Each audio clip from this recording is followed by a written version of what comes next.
Hello and welcome to this webinar on Introduction to Subtitling as part of the Language Show. I'm going to give you a few minutes because in the same way as a real world bricks and mortar event, it takes a little while for everybody to get into the room, and we're expecting quite a lot of people to this session. So I just need to give everybody time to log on and get their bearings. In the meantime, if you'd like to introduce yourself in the chat, say where you are, what sorts of interest you have in the subject. I know already I've had people get in touch with me in other ways to say that they are already subtitlers, but they're coming. So if you're already a subtitler, please do say so. If you have any questions, you can put them in the chat. I can't access the chat just at the moment, but I will be able to later on because I'm sharing my screen with you. But if there are other people in the chat that can answer questions, in the last session I did, there were quite a lot of people who asked questions in the chat and were answered by other members of the audience. So welcome. Introduce yourselves, tell us where you are, tell us what the weather's like. It's raining in London, I can tell you. People still coming in. Nobody in the chat just yet. Oh yes, wonderful. Thank you very much. Hello again, Yingsum. Nice to see you. I've got some from the Czech Republic. I think there might be Old Street. Hello. Wow, gosh, it's all happening now. Hello, welcome to everybody wherever you are. Just going to give it a little bit longer because there are still people coming in. So we'll give them a chance to introduce themselves. Got some people who are studying, that's good. Amateur subtitlers, nice. Thank you very much, Bibiana, that's really nice feedback from my last session, thank you. Got a wonderful range of people. It's really super to see so many people here, thank you. I'm going to give it 30 more seconds and then we'll get going. Make sure I've got my clock so I can see the time.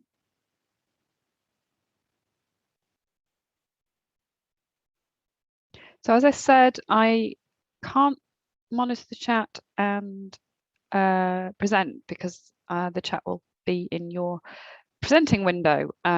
So I will certainly look at the chat when there is a gap and when I'm asking you things to do. Hopefully we'll have time for questions and answers at the end.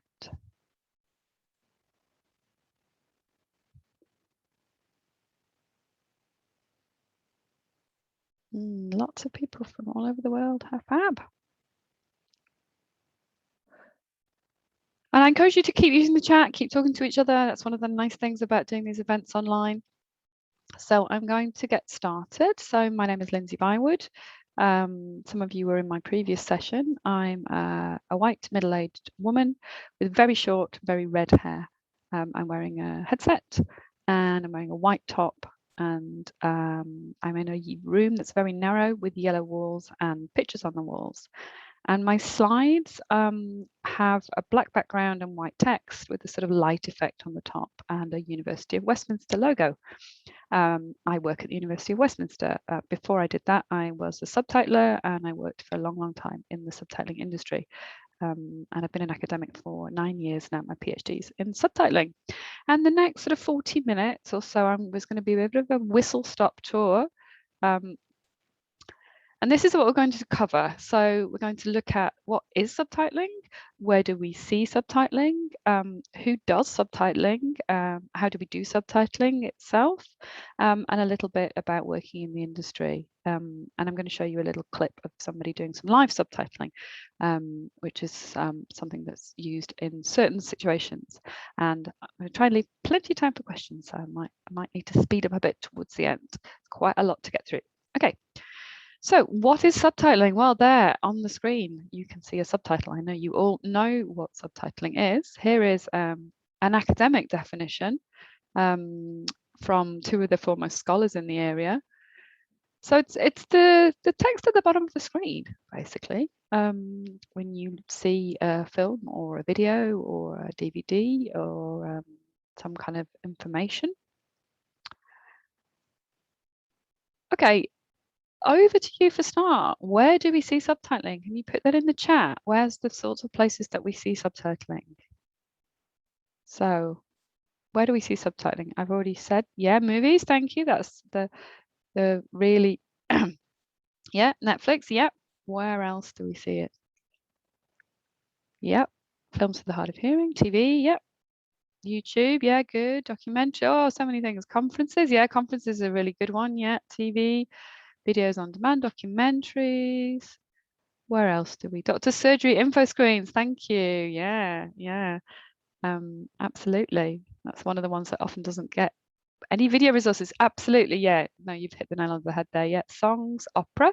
Thank you. Yeah. Opera sometimes gets forgotten. Good. And of course, increasingly now we also see subtitling in Zoom, don't we? We see live captioning in our video conferencing live events. Thank you. Yeah. We see live. We see subtitling live. Sorry, we see automatic captioning usually, but not always, in our live events, in our online events. So let's see if we've got everything in my list. We've got film, we've got television, we've got YouTube online, we've got video marketing. Yeah, so you know, if you walk through a tube station and you see a video that's marketing something, that might well have subtitles. It should have subtitles. We have subtitles in e-learning. Somebody already said the doctor's waiting room. Absolutely. Doctors, dentists, hospitals, anywhere where people wait and there's video material, then we see subtitling. We see it in the opera. In the opera, it's got a different name. So in the opera, it's called surtitling. And the reason it's called surtitling is because it tends to be projected above the stage. So sub for under, sur for over. Although increasingly surtitles in opera can also be on someone's iPad or in the back of the seat in front, like in the plane. So it can be, or on the side of the stage. It can be in lots of different places. And of course, Netflix and other streaming services. It's a very, very important, not to be forgotten place where things are subtitled very much now. We also, and I don't know if anybody's ever seen these, if you go to the National Theatre, you can now have subtitles for your theatre performance. And these are called smart caption glasses. And currently they're available for people with hearing loss so that they can have subtitles for the theatre and you wear them over your existing glasses. But they are planning to roll out the service for translation also. So have a look at that if you're interested. It's a really nice project and the URL's there. But if you just Google National Theatre Smart Caption Glasses, you will find them. Okay, so now we're going to do some hand raising. So have a look and see if you can find where your hand raise button is. I'd like you to raise your hand. You can raise your hand any number of times. We've got some hand raising going on. Wonderful. So I've got some statements. Raise your hand if it applies to you. Okay. So I watch English programs with English subtitles. Raise your hand if that applies to you. Oh, it's really going up. Got a nice round 100 participants. So we've got 33, a third of you watch English programs with English subtitles. Okay. I watch programs in same language subtitles in my own language. So that's effectively the same thing. But if you're watching television in a country where, or if you're watching programming that's not in English, so raise your hand if that's the case for you. Oh, got up to 24, almost as many people watching same language subtitles in a language other than English. Wonderful. Okay, next one, raise your hand if you watch programs with translated subtitles in your own language. So the original program is not in your language and the subtitles are in your language. So raise your hand if that's the case for you. Gosh, 2/3 of you watch programs with translated subtitles in your own language. And then lastly, that's, I guess, a subset of those people. Raise your hand if you watch non-English programs with English subtitles, which is obviously it's just a subset of the one that went before. How many of you watch non-English programs with English subtitles? And we've got, again, around 60. Gosh, brilliant. Thank you very much for that. That's really interesting. So those two different types, the same language and the translated, in subtitling terms are called interlingual subtitling and intralingual subtitling. So interlingual, between languages, involves translation. Intralingual, in the same language, does not involve translation. So translation involved, no translation involved. And in the subtitling world, there is quite a lot of overlap between these two services, but there is also quite a lot that's very separate, which might seem a bit counterintuitive, but it's for various historical reasons. So generally, people who do one might not do the other. They might, or they might not. We also call interlingual subtitles subtitles for the deaf and hard of hearing. So the main differences between those two services are, in translation subtitling, obviously, the subtitles are translated. In subtitling for the deaf and hard of hearing, the subtitles are usually the same language as the audio of the program. In translation subtitling, we don't label the speaker. So we don't say John or man or older woman, because we don't need to, because we assume that our audience can hear. So if they can hear, they know who's talking. So there's no need for speaker labels, but in subtitling for deaf and hard of hearing, we do need some way of indicating the speaker, and I'll talk a bit more about that in a little while, but one way of doing that is to label them. Likewise, in translation subtitling, we don't subtitle sound effects because we assume that our audience can hear if it's raining very hard, or if a door is slamming, or if a gun shot goes off.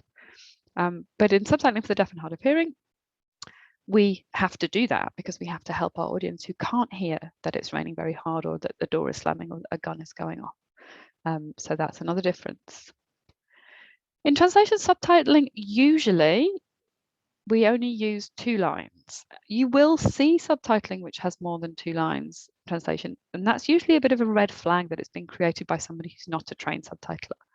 So translation subtitling should only have 2 lines, and it's usually white.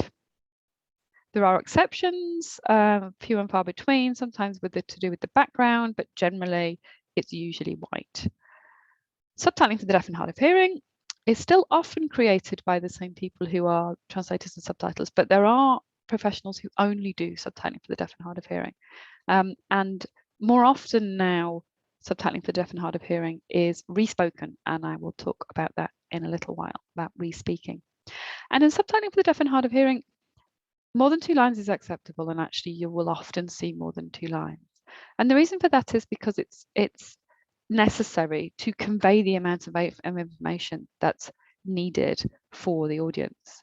And there's another reason, which is to do with the fact that the deaf and hard of hearing community want what they term as full access to the program. So they want to be able to have no editing, whereas for translation, it's necessary to edit.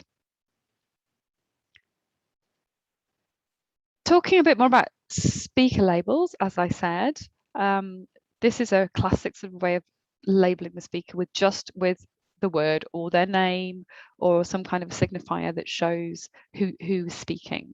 But there is another way that you will see if you watch the BBC, for example, and that is by using colours. And the way that it works is I think it's quite interesting. You can see by the actors on this from EastEnders that it's a very old screenshot. There are just 4 colours in subtitling, and they are always in the same order, and they are assigned to the character in the order in which they appear in the episode, and then that character always keeps that colour. So in this scene, you can see that Phil Mitchell on the left is blue, and Ian Beale on the right is green. And all the way through that episode, Phil would be blue, Ian would be green. And you know who's talking by the fact that these are always in the same order from the beginning of the scene. So if you've never seen that before, it's quite interesting. It's an interesting sort of activity to put the subtitles on the BBC and to turn the sound off and see whether you can follow it, whether you can work out who's talking. Subtitles have been in the news a lot recently, and this is generally something that I welcome because subtitling, it used to be the case, I've been a subtitler now for over 20 years, it used to be the case that you would tell somebody at a party that you were a subtitler and they would not really understand, or they would say, well, isn't that done by a machine? So there's been a lot of chat, and I'm sure you're aware of it, but if not, have a look. There's been a lot of focus on the subtitles for Roma, subtitles for Parasite, and actually in the last few days, or last few weeks, the subtitles for Squid Game. So it's be careful if you're reading the coverage, because some of it's written by people who've actually spoken to experts in subtitling, and some of it isn't anything that you might read about a specific job or a specific area. And it is true that it's a good thing, I think, that people are focusing on the subtitle and what the subtitler does. So what sorts of people become subtitlers? Well, a really wide range of people, actually. So as we saw in the chat, students who are following a classic academic route might have done some subtitling modules in their university, usually at master's level. It's less likely that you'll see subtitling modules at BA level in a translation degree, and it's quite unlikely that you're going to see one in a languages degree, I think. But also, people who are on their second or third career often become subtitlers. So people who've had other careers who maybe have retrained as a translator or want to retrain as a translator because they have language knowledge that they've acquired through living in other places or through travel or through their job, and they like the idea of working as a subtitler, and then they retrain. So that's quite common. Generally, there are people who love film and languages. So if you love film and languages, you're in the right place. It's a wonderful job for somebody who loves film and loves languages. Also, people who are existing translators already, and I'm sure there are some in the audience who are thinking about diversifying and thinking about doing some other forms of translation over and above what they already do. Those people are quite well represented amongst the subtitler community. Subtitling requires editing skills, it requires technical skills, and it also requires translation skills if you're going to do translation subtitling. And of course, you don't have to. You can spend your whole time just doing intralingual, monolingual subtitling, subtitling for the deaf and hard of hearing. That's also completely possible. And it definitely requires a love of film. So how do we subtitle? So subtitles are not magic. They're nothing complicated. Creating them is quite complicated, but a subtitle really is only a piece of text and some time code. And the text is what the actors say, and the time code is the time when the text should be displayed. So the process of creating a subtitle file consists of typing the text, translating the text, editing the text, and determining and setting the time codes for when the text comes on the screen, that's called the in time, and when the text leaves the screen, that's called the out time. And that's all part of the subtitler's job. So when I said the subtitler needs technical skills, that's why the subtitler needs technical skills as well as linguistic skills. So the subtitler's job is to edit the text, to translate the text if necessary, to set the time codes, and then to review the file. So it's quite complicated. It's quite a sort of, there's lots of different aspects to the job.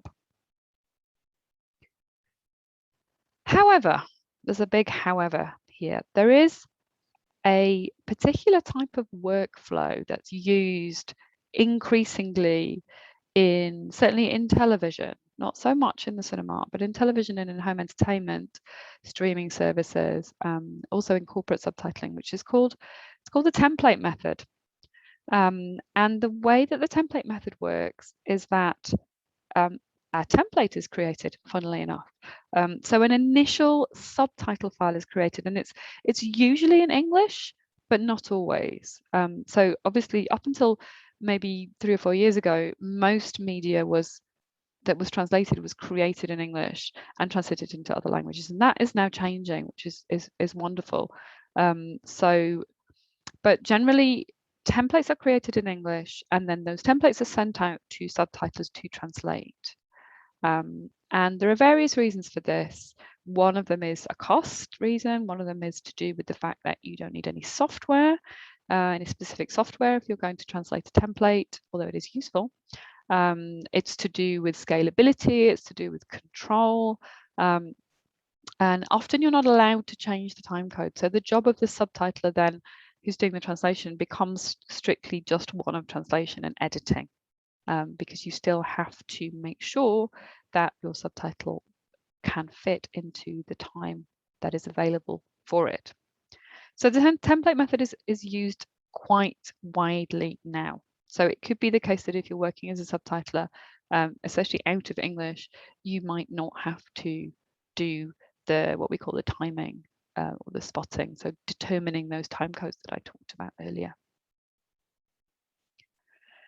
So how do we subtitle? Well, this is a screenshot from one type of subtitling software, which it's actually quite sort of old, but still very valid type of subtitling software. And you can see here my pointer. Is that my pointer? Yeah. You can see here, this is where the subtitle goes when you type. You can see here, this is where your time codes are, your in time, your out time. You can see here, this is where your duration is. And you can see this is your video, your time code and your controls. And you've got loads of other controls that will help you to determine the things that you need to do using the software. I've got another screenshot here, which is, this is a different kind of software. It does the same job. This is a cloud software, and increasingly people are working in the cloud as opposed to the subtitle. The software before on this screen was desktop software, so you do buy a license. This one is a subscription model software. So here you can see the same functionality is just laid out slightly differently. Here's the video. Here's where you put the text, here's the in time, here's the out time, and here is your time code. And you've got lots of different ways of manipulating what you're doing and checking it up here as well. I can see that there's a couple of questions, and I will have a look at those in a minute. So thank you for that. So what about sports and news, things that are not available ahead of time? So I said earlier on that I would talk a bit more about respeaking. So for sports and news, what we do is we use, and I'm going back now to same language subtitling. So this is subtitling for the deaf and hard of hearing, generally, not always. What we use is something called respeaking. So live subtitling, as we call it, uses respeaking. And the way that that works is you will have a trained respeaker. So sometimes these are subtitlers, sometimes they're not, who will listen to the broadcast as it's being broadcast and will respeak it in subtitle form. So it's a little bit like interpreting.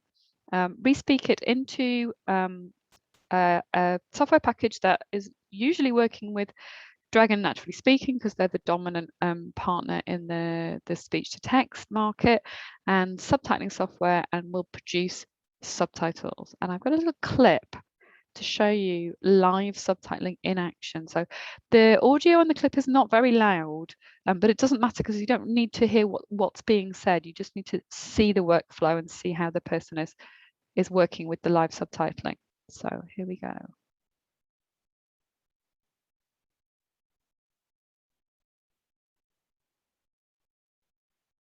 We've worked 6 years together, 8 years, full stop.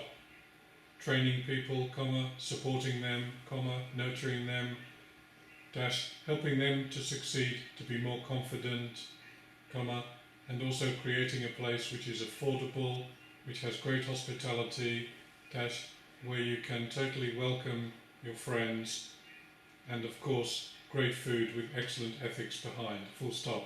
Macro white.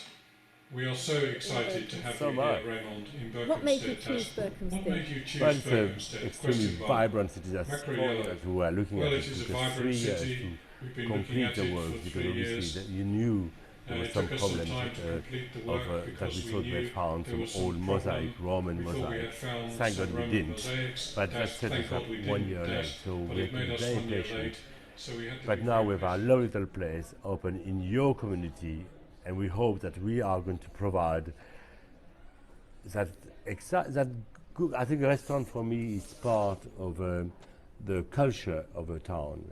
Okay, and I hope that we're going to work, of course, with the local charities, the local society, local shops, cinemas, and all, to really. So hopefully you got the idea there. So you could see the Respeaker doing his respeaking in subtitles, and then you could hear what he could hear and listen to him. And then the last part was what the viewer would see. So the listening to Raymond Blanc talking and looking at the subtitles. You might also have noticed that it's the subtitlers, the live subtitlers' job to also insert all the punctuation and change the colors. So you also have to tell the machine to put commas, tell the machine to put full stops, tell the machine to change it to white so it's a different speaker, etc.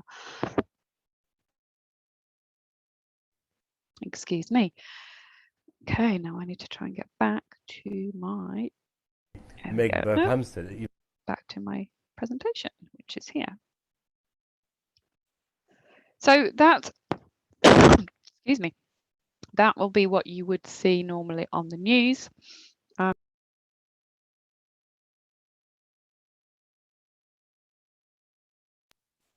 For live events and also for sport. And respeaking is a different skill. It's a sort of allied skill, but it is a different skill. So trained respeakers will do that kind of work. And because you can imagine that because the text is being broadcast unedited straight from the speech to text system, that there are often mistakes. And if you've ever watched subtitles for live events, you will have noticed the mistakes. And here's a classic one from a few years ago that was on the BBC and sort of hit Twitter, and I think it actually hit the BBC News. So you can see that obviously it's supposed to be the year of the horse. And it's a homophone. Well, it's not quite a homophone, but it's close enough to be a homophone that it's unfortunately unavoidable in the system that's being used. So be a bit kind if you hear someone sort of complaining about subtitles. It could well be the speech to text system that's made the mistake and not the human. So maybe you can go out and tell people that those things are not because somebody really thought that it was the year of the horse, because it was just the machine that did that. How do I get work? Okay, so there are internships.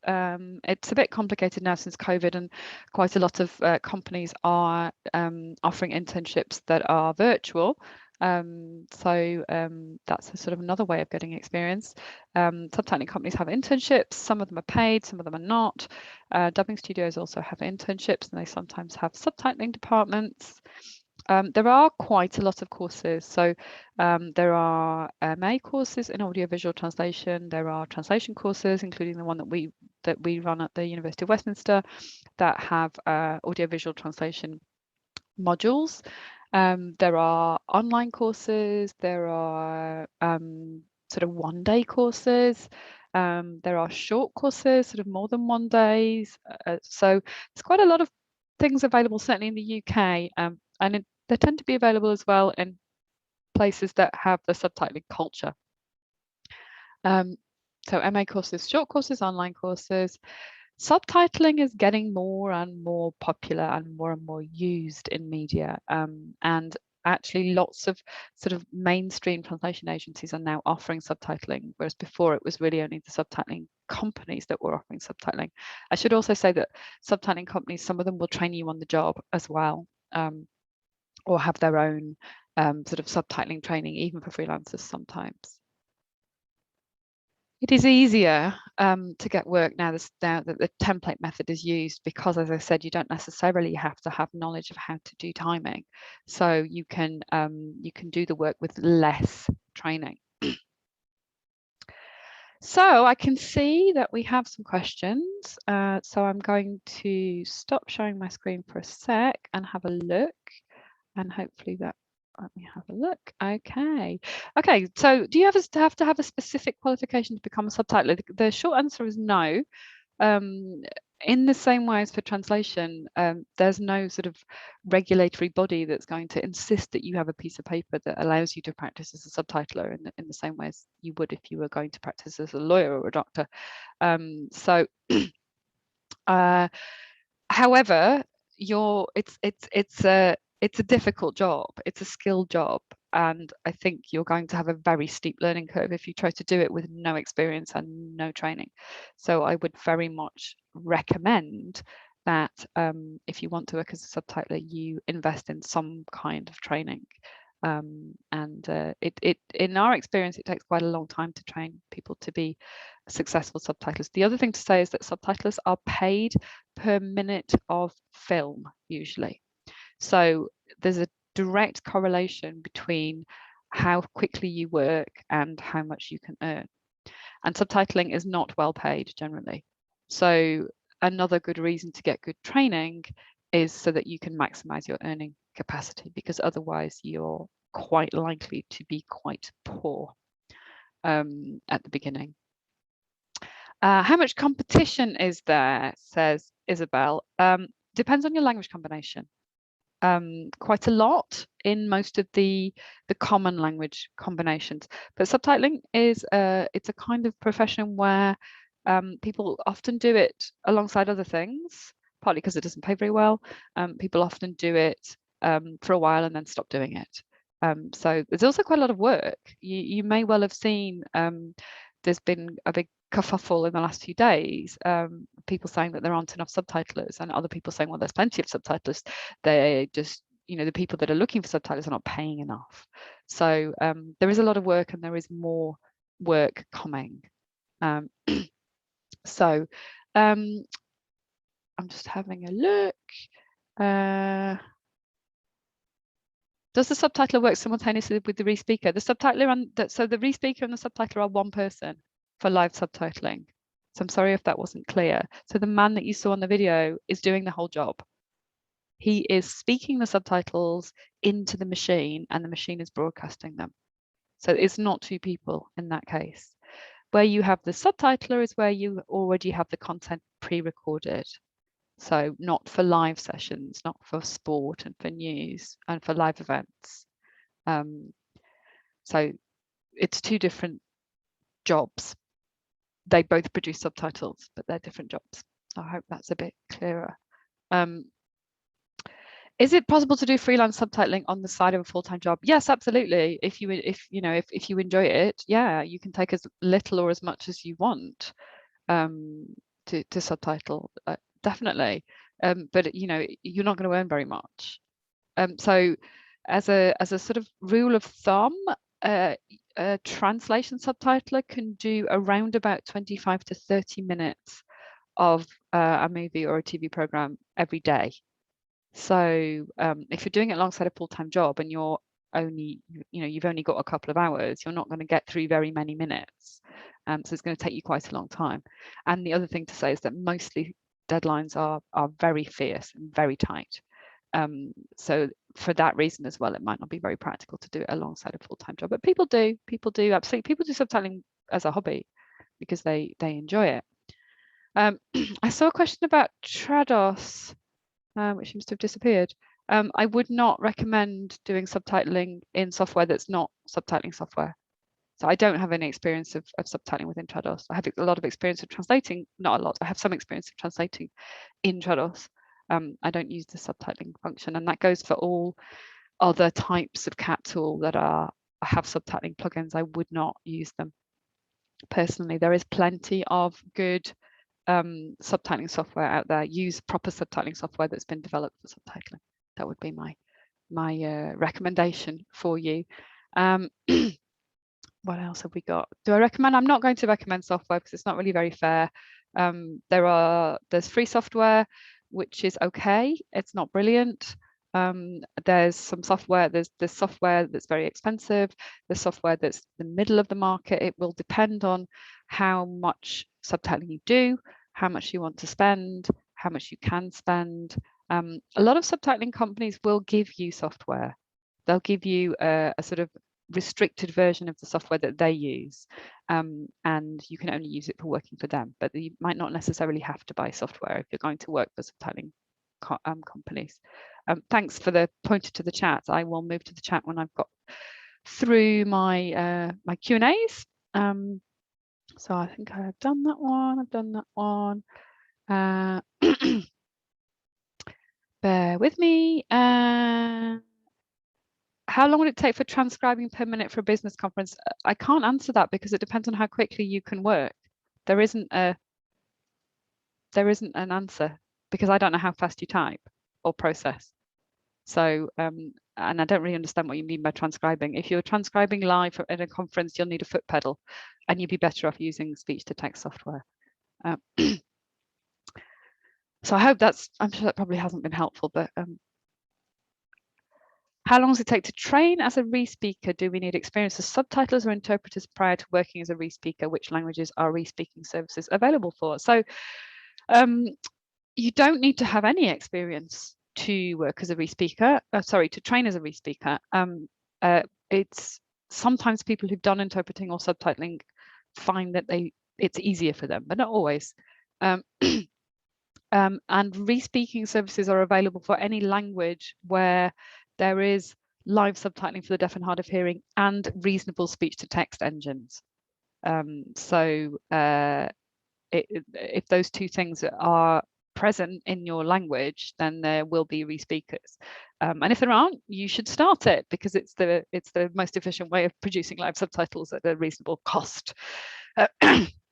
Just as a sort of bit of context, before respeaking, live subtitling was done by 2 subtitlers at once. So one subtitler would do one subtitle and the other one would do the next subtitle. So effectively, the costs are cut down by half because instead of 2 people, you're using 1 person to do that. What guidelines would you follow for film subtitling? My impression is each television station has its own guidelines. Yes, you're absolutely right. They do. So there are language guidelines for territories, and even then there's quite a lot of variation, but there are sort of norms, I would say, rather than guidelines. It depends on the territory. Some places that have had very well established subtitling for many years, like Scandinavia, have quite rigid and quite not rigid, but quite well established guidelines. Other places it's a bit more Wild West. If you are subtitling commercially, you should always ask your client, because your client will have a style guide, or should, and if they don't, you should suggest to them the style that you're following and ask for their approval. Otherwise you're very much open to complaints after the effect. So definitely ask your client for subtitling guidelines. If you're interested in guidelines, there's an organization called the European Association for Studies in Screen Translation that has collected together all the existing guidelines from around the world that they can find, and you can have a look. So it's ESIST, ESIST. Mary says, what do you think of the automatic subtitling of YouTube and Zoom, for example? Is it better to spend time correcting those or create from scratch? It really depends on the quality of the speech to text. I did an interview on Monday using Zoom. It was me. I've got a slight accent, and an Irishman who also had a slight accent, and the transcript was very good. But I've also been in situations where either the speech to text engine isn't very good, or the people have very accented English, and the transcript isn't very good. So you just have to look at the transcript basically and see if it's usable to make that decision, I think. Isabelle says template. So template subtitling doesn't require software, not in theory, no. In theory, you can just open the template in Word, but that's quite difficult because you have to make sure that you're obeying all the rules about length and about reading speed and that kind of thing, which is harder if you have to manually do it. But in theory, no, it doesn't require software. Could AI replace human subtitlers? That's a really good question. I don't think it will. It could. It depends on the quality that people are prepared to put up with, and that's been a lot of what's been talked about recently. If viewers want decent quality, a human has to be involved. But some people or some broadcasters are quite happy with good enough, or good enough to understand, or the odd mistake here and there. So I don't think that human subtitlers will be redundant at any point in my lifetime anyway. But yes, of course, there is machine translation being used in subtitling, of course, with or without editing. Yeah, Excel is also used, especially in games, video games, and then you can set the character count rules exactly. How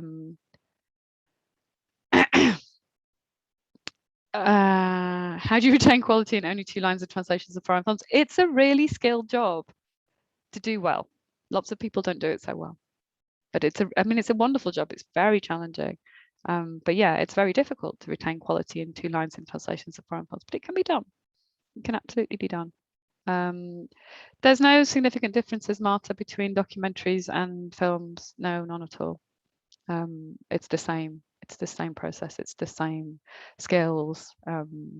And to get into documentary subtitling, I would suggest that you contact subtitling companies and ask them if they have documentary clients, or watch documentary channels and see if the subtitling companies are accredited. Sometimes they are. Most subtitling companies do a broad range of work across, Netflix and Disney Plus, and also Discovery Channel and National Geographic. So it would be the same route as the routes that I talked about. I've got about 3 minutes left. What else do I just let me have a quick look in the chat. Yes, you always have to omit information, or nearly always, to keep within the 2-line limit. Yeah. How do you get into the industry once trained? Well, internships are good. Most big subtitling companies have recruitment processes. They have portals. You can send your CV. They'll send you to do a test. So it's all pretty much online, like any other kind of getting a job, really. Anything else? Subtitling and closed captions have the same techniques. Yeah, they just have different rules. Very different rules, so you need to be careful. I think I'm nearly done with all of mine. How do you find recruitment companies? Not recruitment companies, subtitling companies. Sorry, I'm starting to speak really fast because I'm going to the end of this session. Subtitling companies, that you'll just Google subtitling companies and wherever you live, and you'll get a whole list. There's subtitling companies in the UK. There's only a handful now, because they're big ones ate all the small ones. So there's some really huge ones, and then there's some tiny ones, and it's well worth trying for both. Yes, reading speed plays a massive role in subtitle translation. That's another thing that you have to bear in mind. And I am coming to the end, so I'd like to thank everybody. Thank you very much for your questions. I hope it's been useful and interesting. It's a bit of a whistle-stop tour of it's an introduction to subtitling. So I wish you all the best and good luck. It is a wonderful profession, but it is very skilled. It's not massively well paid. You have to love it, but it is a great job. So yeah, good luck to everybody that wants to subtitle, and I hope it's been useful, and enjoy your weekend.